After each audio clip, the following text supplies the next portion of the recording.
Lehi in the Desert, Chapter 2. Among the men of the East we find what are to us some rather strange names.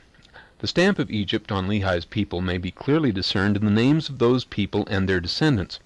Hebrew and Egyptian names together make up the overwhelming majority and occur in about equal strength, which is exactly what one would expect from Mormon's claim that both languages were used among them, and which would certainly not be the case were Hebrew the only spoken language. But Hittite, Arabic, and Ionian elements are not missing. First, consider a few Egyptian names, setting off the Book of Mormon names against their Old World equivalents. Ammon, in the Book of Mormon, is the commonest name in the book. Ammon, Ammon, Amun, in the Old World is the commonest name in the Egyptian Empire, the great universal god of the empire. In the Book of Mormon, Hem is brother of the earlier Ammon. Hem in the Old World means servant, specifically of Ammon, as in the title Hem Tep Un-Imun, chief servant of Ammon, held by the high priest of Thebes. Manti in the Book of Mormon is the name of a Nephite soldier, a land, a city, and a hill. In the Old World, Manti is the Semitic form of an Egyptian proper name.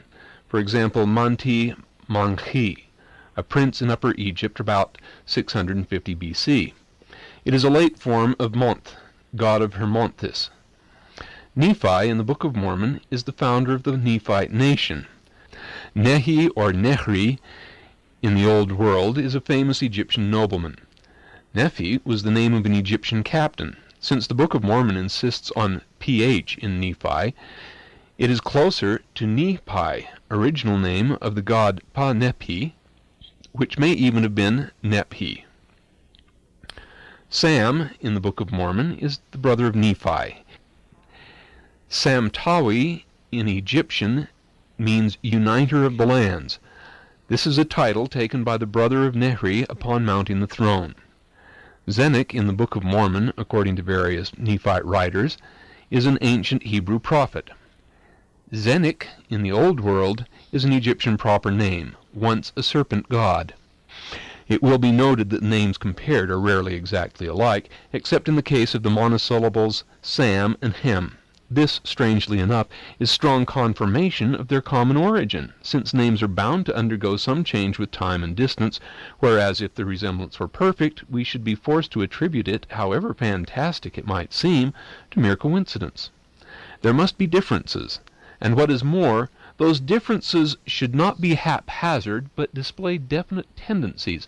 This brings us to a most impressive aspect of the Book of Mormon names. Let us take, for example, the case of Ammon. Being so very popular a name, one would expect it to occur in compounds as well as alone, and sure enough, it is the commonest element in compound names in the West as it is in Egypt. But in compound names, Ammon or Amun changes form following a general rule. Gardner, in his Egyptian grammar, states, "A very important class of personal names is that containing the names known as theophoros, i.e. compound names in which one element is the name of a deity. Now in Greco-Roman transcriptions, it is the rule that when such a divine name stands at the beginning of a compound, it is less heavily vocalized than when it stands independently or at the end of a compound." The author then goes on to show that in such cases, Ammon or Ammon regularly becomes Amen, while in some cases the vowel may disappear entirely. One need only consider the Book of Mormon Aminadab, Aminadai, Amanihu, Amnor, etc., to see how neatly the rule applies in the West. In the name Helaman, on the other hand, the strong vocalization remains, since the divine name is not stated at the beginning of the compound. Since the Semitic L must always be rendered as R in Egyptian, which has no L, Helaman would, in unreformed Egyptian, necessarily appear as the typically Egyptian Haramon. The great frequency of the element Mor in Book of Mormon proper names is in striking agreement with the fact that in the lists of Egyptian names compiled by Lieblein and Rank, the element Mer is next to Nefer alone by far the commonest. In an article in the Improvement Era for April 1948, the author drew attention to the peculiar tendency of Book of Mormon names to concentrate in Upper Egypt, in the south of Thebes. At the time he was at a loss to explain such a strange phenomenon, but the answer is now clear. When Jerusalem fell, most of Lehi's contemporaries who escaped went to Egypt, where their principal settlement seems to have been at Elephantine, which was also known as Yeb, south of Thebes. It would seem, in fact, that the main colonization of Elephantine was at that time and from Jerusalem. What then could be more natural than that the refugees who fled to Egypt from Lehi's Jerusalem should have Book of Mormon names, since Lehi's people took their names from the same source? One serious objection to using Book of Mormon names as philological evidence must not be passed by without an answer. Upon seeing these strange words before him, how could the illiterate Joseph Smith have known how to pronounce them? And upon hearing them, how could his half-educated scribe have known how to write them down phonetically? Remember, these names are not translations into English like the rest of the book, but remain bits of the authentic Nephite language.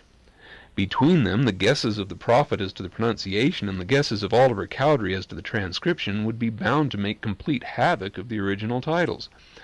Only there was no guessing.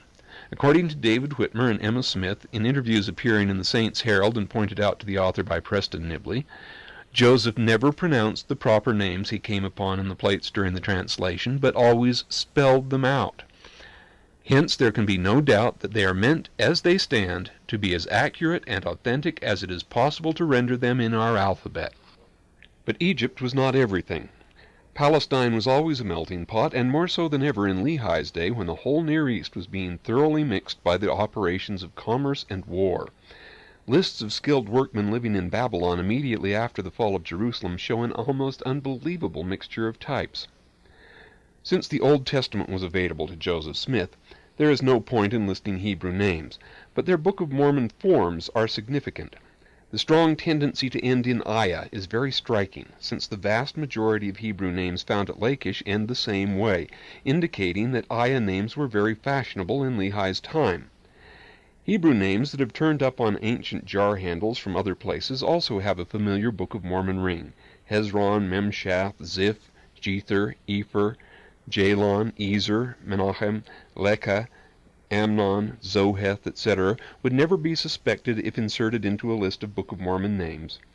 The Book of Mormon does give the right type of Hebrew name. What comes as a surprise is that a number of Book of Mormon names are possibly Hittite, and some of them are undoubtedly so. Thus, while Manti suggests the Egyptian Mont, Manti, Menendi, etc., it also recalls the Egyptian name of a Hittite city, Manda. And since much of Hittite is really Hurrian, Manti also reminds us of a characteristic element of Hurrian names, Anti or Andi, which is likewise fairly common in the Book of Mormon. So also Kumeni, Kumenonhi, and Kishkumen are similar to the Hittite Kumani, an important city. The Book of Mormon's Seantum sounds like the Hittite Sandon and Sandus. Achish from the Book of Mormon reminds us of the Hittite Achish, a name of Cyprus, and Gadiandi is much like the name for a Hittite city, Kadianda. The Egyptian forms of these names in the Book of Mormon implies that they reached the people of Lehi not directly, but through normal routes, though it has recently been shown that some of Lehi's important contemporaries were Hittites, and that Hittite settlements and names still survived in the hill country of Judah in his time. The occurrence of the Greek names Timothy and Laconius in the Book of Mormon is strictly in order, however odd it may seem at first glance. Since the 14th century BC at latest, Syria and Palestine had been in constant contact with the Aegean world, and since the middle of the 7th century, Greek mercenaries and merchants closely bound to Egyptian interests swarmed throughout the Near East. We now know that the best Egyptian mercenaries were Greeks. Lehi's people, even apart from their mercantile activities, could not have avoided considerable contact with these people in Egypt, and especially in Sidon, which Greek poets even in that day were celebrating as the great world center of trade. It is interesting to note in passing that Timothy is an Ionian name, since the Greeks in Palestine were Ionians, hence the Hebrew name for the Greeks, sons of Yavanim. And we should also note, since Laconius means a Laconian, that the oldest Greek traders were Laconians, who had colonies in Cyprus and of course traded with Palestine. The compiler of these studies was once greatly puzzled over the complete absence of Baal names from the Book of Mormon. By what unfortunate oversight had the authors of that work failed to include a single name containing the element Baal, which thrives among the personal names of the Old Testament? Having discovered, as we thought, that the book was in error, we spared no criticism at the time, and indeed, had its neglect of Baal names not been strikingly vindicated in recent years, it would be a black mark against it. Now we learn, however, that the stubborn prejudice of our text against Baal names is really the only correct attitude it could have taken, and this discovery, flying in the face of all our calculation and preconceptions, should in all fairness weigh at least as heavily in the book's favor as the supposed error did against it. It happens that for some reason or other, the Jews at the beginning of the 6th century B.C. would have nothing to do with Baal names. An examination of elephantine name lists shows that the change of Baal names by substitution is in agreement with Hosea's foretelling that they should be no more used by the Israelites, and consequently it is most interesting to find how the latest archaeological discoveries confirm the prophet, for out of some 400 personal names among the elephantine papyri, not one is compounded of Baal. Since Elephantine was settled largely by Israelites who fled from Jerusalem after its destruction, their personal names should show the same tendencies as those in the Book of Mormon. Though the translator of that book might, by the exercise of superhuman cunning, have been warned by Hosea 2:17 to eschew Baal names, yet the meaning of that passage is so far from obvious that Albright, as late as 1942, finds it very significant that seals and inscriptions from Judah, which are very numerous in the 7th and early 6th centuries, seem never to contain any Baal names. It is very significant indeed, but hardly more so than the uncanny acumen which the Book of Mormon displays on this point.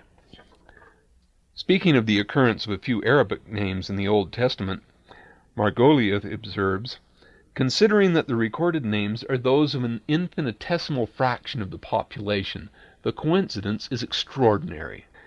This consideration applies with multiple force to the Book of Mormon, where the many names coinciding with Old World forms represent but an infinitesimal fraction of the Nephite population. Let us consider Lehi and the Arabs. Lehi was very rich, and he was a trader, for his wealth was in the form of all manner of riches, such as had to be brought from many places. His world was a world of travelers and merchants. The princes of the Delta were merchants. The princes of the Syrian and Palestinian cities were also, as the Amarna tablets show, merchants. The story of Wenneman tells us that the princes of Phoenicia and Philistia were merchants, the Arab princes of the desert were merchants, and the merchants of Egypt and Babylonia would meet in their tents to transact business. The two wisest of the Greeks, Lehi's great contemporaries, Solon and Thales, both traveled extensively in the East on business. Very significant is the casual notice that Lehi once had a vision in a desert place as he went forth. As he went he prayed, we are told, and as he prayed a vision came to him. The effect of the vision was to make him hasten back to his own house at Jerusalem, where he had yet greater visions, showing that it was not necessary for him to go forth either to pray or to have visions. He did not go forth expecting a vision, for when a vision came he immediately returned home. But this vision came to him in the course of a regular journey as he went about his business, and forced him to change his plans. Lehi's precious things in gold came to him in exchange for his wine, oil, figs, and honey, of which he seems to know a good deal, not only by sea, hence the great importance of Sidon, but necessarily and especially by caravan as well. Israel, says Montgomery, looked to the desert. There alone commercially were its possible profits, by way of the great trade routes to Syria, to the Mediterranean and Egypt, or to the Euphrates and the Persian Gulf. To the west it was blocked off by the Egyptians, Philistines, Phoenicians, Syrians, cleverer traders than the Hebrews. Since Egypt controlled this western trade, it is easy to see how Lehi could profit by making the most of his Egyptian training and background. Though these western outlets were open in Lehi's day due to a policy of close cooperation with western powers against Babylonia, the rule always was that the desert trade, specifically that of the South Desert, was the one reliable source of wealth for the men of Jerusalem. There is ample evidence in the Book of Mormon that Lehi was an expert on caravan travel, as one might expect. Consider a few general points. Upon receiving a warning dream, he is ready, apparently at a moment's notice, to take his whole family, and provisions and tents, out into the wilderness.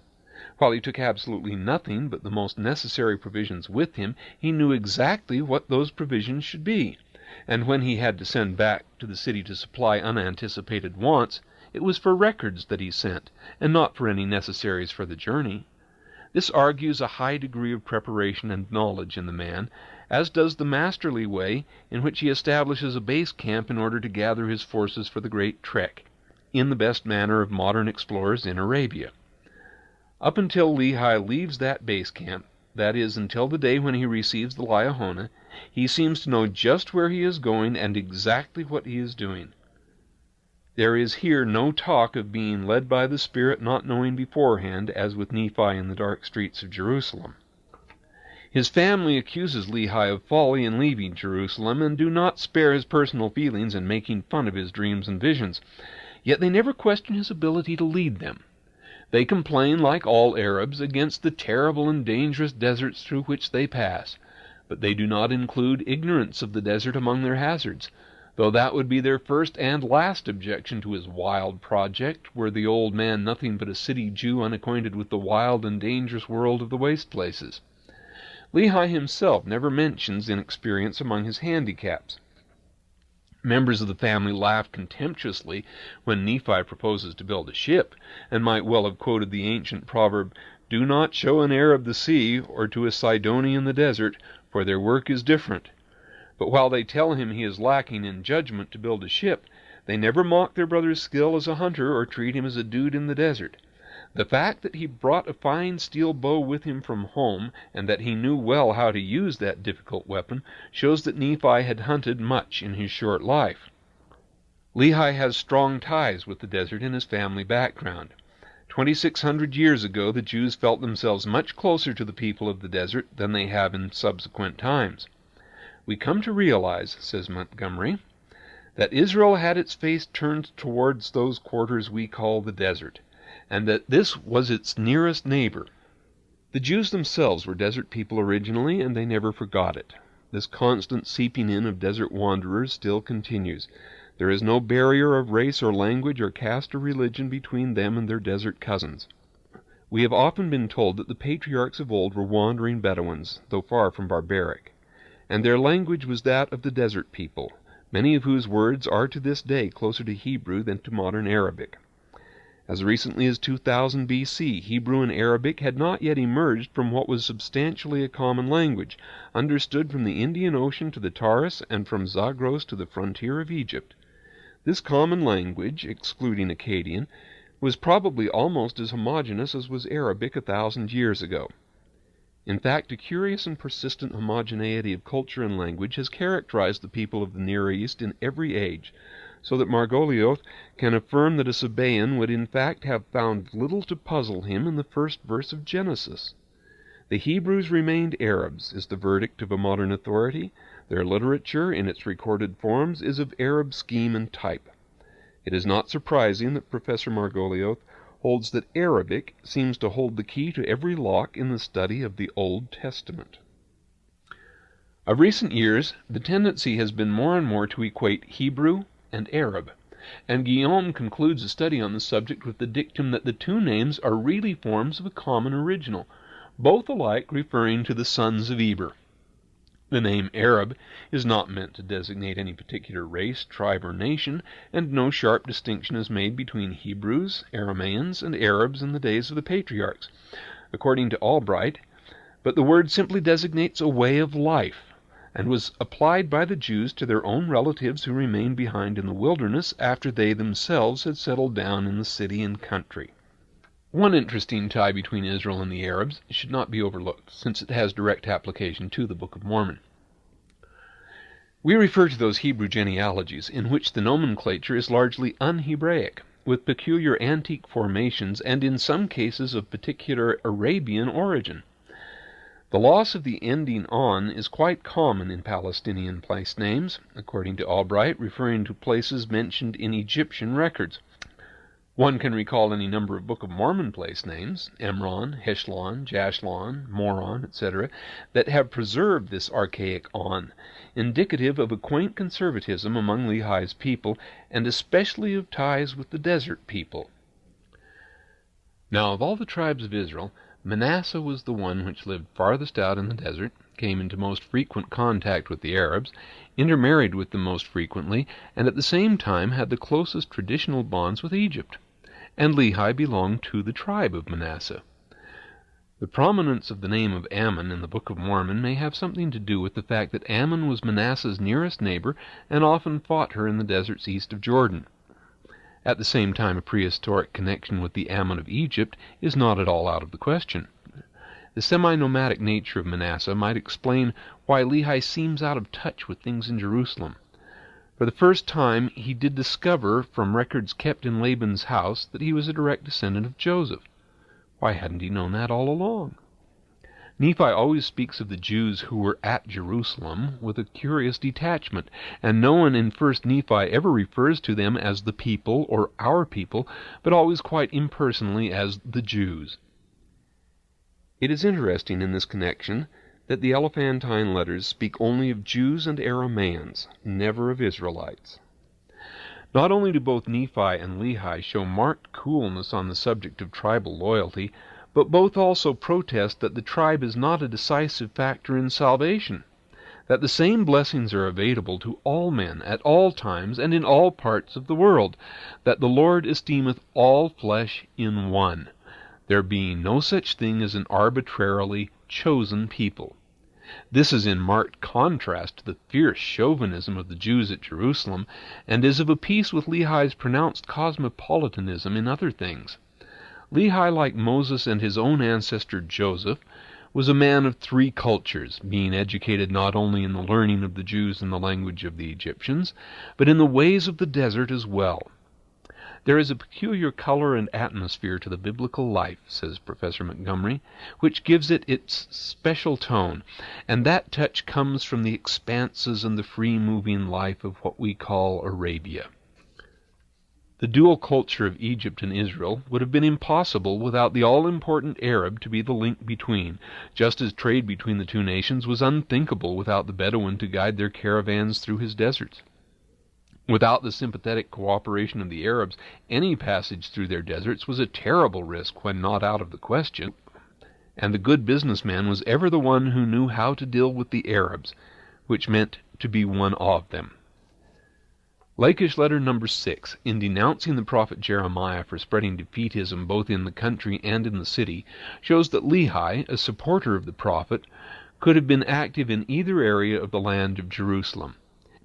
Even the remark that Lehi dwelt at Jerusalem in all his days would never have been made by or for people who would not think of living anywhere else, and a dwelling at Jerusalem would be an aid rather than a hindrance to much travel, for the wilderness of Judah is a long projection north from the Arabian deserts to the gates of Jerusalem. The proverbial ancestor of the Arabs is Ishmael. He is one of the few Old Testament names which is also at home in ancient Arabia. His traditional homeland was the T, the desert between Palestine and Egypt, and his people were haunters of the borders between the desert and the town. He was regarded as the legitimate offspring of Abraham by an Egyptian mother. His was not a name of good omen, for the angel had promised his mother, "He will be a wild man. His hand will be against everyone, and every man's hand against him."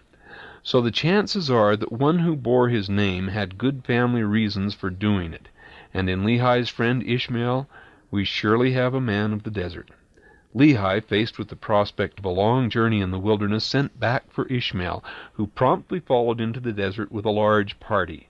This means that he must have been hardly less adept at moving than Lehi himself. The interesting thing is that Nephi takes Ishmael, unlike Zoram, completely for granted, never explaining who he is or how he fits into the picture.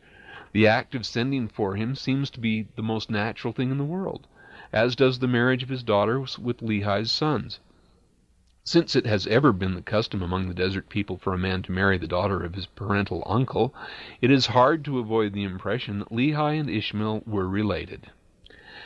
There is a remarkable association between the names of Lehi and Ishmael, which ties them both to the southern desert, where the legendary birthplace and central shrine of Ishmael was at a place called Be'er Lahai Ro'i.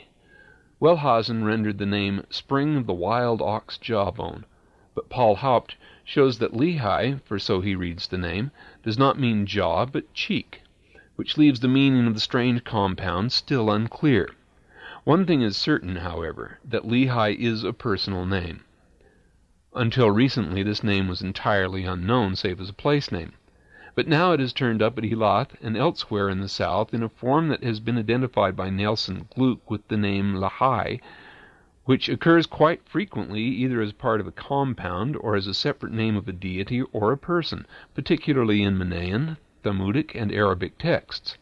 There is Beit Lahi, House of Lahi, among the ancient place names of the Arab country around Gaza, but the meaning of the name has here been lost.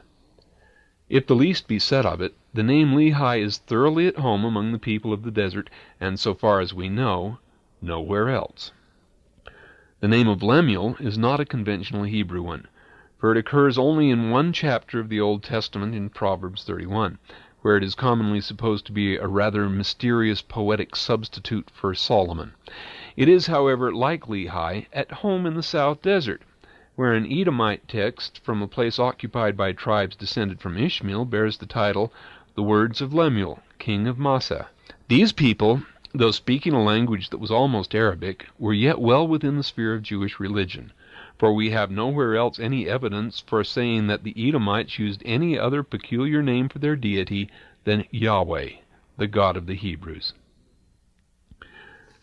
The only example of the name Laman to be found anywhere to the writer's knowledge is its attribution to an ancient mukam or sacred place in Palestine. Most of these mukams are of unknown and many of them prehistoric date. In Israel only the tribe of Manasseh built them.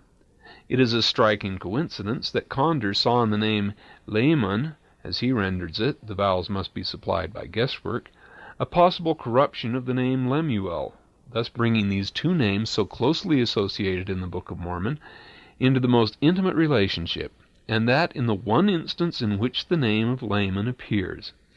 Far more popular among the Arabs, as among the Nephites, was the name Alma, which can mean a young man, a coat of mail, a mountain, or a sign. While Sam is a perfectly good Egyptian name, it is also the normal Arabic form of Shem, son of Noah. It should be noted here that archaeology has fully demonstrated that the Israelites, then as now, had not the slightest aversion to giving their children non-Jewish names, even when those names smacked of a pagan background. One might, in a speculative mood, even detect something of Lehi's personal history in the names he gave to his sons. The first two have Arabic names. Do they recall his early days in the caravan trade? The second two have Egyptian names, and indeed they were born in the days of his prosperity. The last two, born amid tribulations in the desert, were called with fitting humility Jacob and Joseph. Whether the names of the first four were meant, as those of the last two sons certainly were, to call to mind the circumstances under which they were born, the names are certainly a striking indication of their triple heritage.